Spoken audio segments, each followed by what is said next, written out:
L'actualité nous rappelle ô combien ce qui se joue est important pour le pays et combien nos vulnérabilités, en tout cas nos dépendances, en particulier à l'égard des énergies fossiles, peuvent nous fragiliser dans des dérèglements géopolitiques. Et donc, parler d'électrification pour le pays, c'est parler d'indépendance, c'est de souveraineté, c'est parler de décarbonation et de compétitivité et de création d'emplois industriels. Et au fond, ces trois objectifs sont ceux que nous devons poursuivre et qui sont tout à fait atteignables.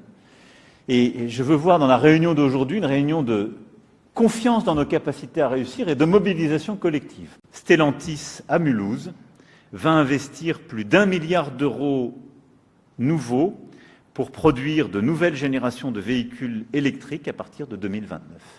Et donc c'est un engagement de notre autre grand constructeur dans cette logique, produire de l'électrique en France et d'installer chez nous de nouveaux modèles. C'est un véritable avenir industriel que nous offrons à ce site de Mulhouse, le cœur de la stratégie concrète que nous portons sur une terre qui aime l'automobile, qui a cette histoire et qui y croit. Et donc nous continuons d'avancer, et je suis très heureux sur les sites que j'évoquais, de Douai, Maubeuge pour Renault et de Mulhouse pour Stellantis. Ceci nous permet d'aborder avec confiance la hausse de la production de véhicules électriques en France, 400 000 véhicules par an l'an prochain, et une accélération forte dans les prochaines années sur la base des investissements que je viens d'évoquer et qui s'appuient sur tout l'amont qu'on a développé, la vallée de la batterie dans les Hauts-de-France que j'évoquais, nos mines de lithium dans l'Allier, etc. Tout ça, c'est une stratégie cohérente que nous allons consolider. Et pour que cette stratégie soit pleinement soutenable, nous devons penser évidemment à l'électrification de tous les usages et ne jamais être à court d'électricité pour nos véhicules. Les opérateurs de bornes de recharge ont donc un rôle essentiel à jouer. C'est toute la stratégie qu'on a eue ces dernières années.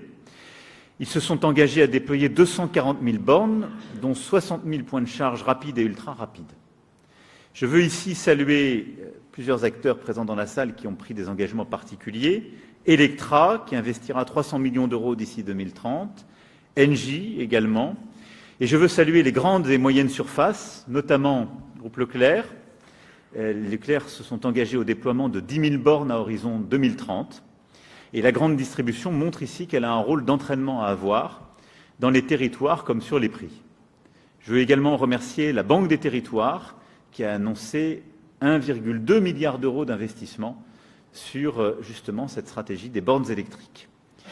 Ces bornes et ces annonces viendront compléter les plus de 185 000 bornes déjà en service pour atteindre notre objectif de 400 000 points de recharge ouverts au public en 2030. Et je veux vraiment remercier tous les acteurs dans la diversité que je viens d'évoquer qui participent à cet effort collectif.